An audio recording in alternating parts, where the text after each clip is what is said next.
Representative George Dunbar. Thank you, Mr. Chairman. Welcome, Chairman Holden. Follow up on a little bit what Chairman Ross was discussing. One of the biggest concerns I have is the future profitability LCB and the LCB's ability to continue to make their transfers to the general fund. With that, in your written testimony, you had stated there has been some debate recently regarding the future profitability of the PLCB and whether 5 years from now we will be able to make an annual profit transfer. While we do not know exactly how the speculation began, we believe it may have been derived from information provided in an internal memo from our finance office last summer. Later on, you state, this particular internal analysis, which made its way outside our building, may have given rise to this recent speculation. And I have to admit, Commissioner Holden, I am a bit confused. Internal memo, I can understand, but you have provided us with a budget request for 2015-16, and on it, it has the estimate of cash receipts and disbursements, and in fiscal year 17-18, it shows a negative $8 million. Fiscal year 18-19, it shows a negative $46 million. This is not an internal document, and neither is the 14-15 budget request, which had very similar numbers. And you go on to say in your written testimony that this internal memo was based on the worst case scenario, which is also what you had discussed with Chairman Ross as well, and double-digit personnel cost increase. According to both your rebudget of 2014-15 rebudget and the PLCB's 2015-16 budget requests, the anticipated sales growth for fiscal year 16-17, 17-18, and 18-19 is 4%. In your written testimony, you also stated that this fiscal year was, quote-unquote, strong with 3.2% growth. So I don't know if 4% is conservative, if 3.2% is considered strong. Further, both documents that you've provided us make the assumption of 6.5% growth in LCB expenses, which seems to be relatively reasonable in my understanding. So I guess my question is which is right? I mean, are you going to be able to make the transfers that Absolutely. We feel the projections we have moving forth is a steady increase in our profitability without any of the legislative enhancements that we need. And we believe if we receive the legislative enhancements, we'll grow at an even greater pace and be able to transfer even more money. So then help me understand the cash receipts and disbursements worksheet you provided to us, which shows a negative $46 million and $46 billion in 2018-2019. Page 5.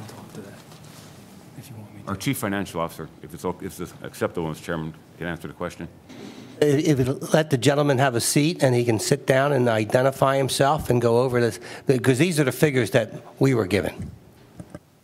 Thank you, sir.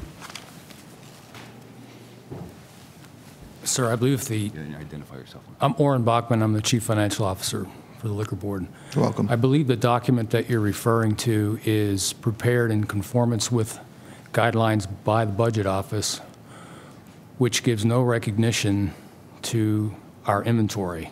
It assumes that we have to liquidate all our payables with no recognition of our inventory, which is why it shows as a negative. And moreover, this is not the first time we've submitted a document like that to the Budget Office with negative cash flow under their circumstances. And I appreciate your answer, but for me, your cost of goods sold, essentially if you would look at this and the sales of goods and liquor purchases, which are two separate line items, it represents a consistent cost of goods sold throughout the whole time of 68%. So, I mean, it's a consistent number all the way down. So I don't know how that can all of a sudden liquidating of inventory all of a sudden put this into a negative. Well, because the cost of goods sold is unchanged. It's the same number. We can't really change our margin. That's why we assume the cost of goods stays the same. Okay. Well, but go ahead. I'm sorry. On a going concern basis, I can assure you that as we liquidate our inventories at a profit, that cash position is much better. The way that document's prepared, it assumes no liquidation of inventories on our books. and that's why the negative cash appears. Let me attack it from a different angle then, if you don't mind. If you have annual, Mr. Chairman, if you have annual revenue increases of 4%, your cost of goods sold remains consistent throughout the time, and your expenses, your LCB expenses increase by 6.5%, you are going to have less money at the end, because every year your revenues go up by 4%, your LCB expenses go up by 6.5%. There is going to be declining cash. There will be. Under that assumption, there will be, and that's consistent with the scenario that Mr. Holden described earlier for you. That was the worst-case scenario of 3% growth in revenue and consistent higher costs in our operating expenses and cost of So how are we sales. going to avoid not to be able to make the transfer then? We're going to grow sales at 4.2, 4.5, maybe even 5%.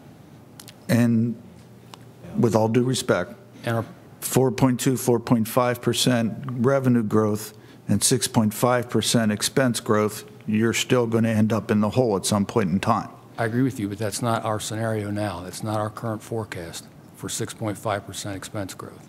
Okay, well, let's talk, if the chairman doesn't give me a little latitude on time, if you don't mind. Yes. Let's talk the expenses then. If the expenses aren't going to grow by 6.5%, what is in this schedule, what is the LCB expenses? What is incorporated in the LCB expenses?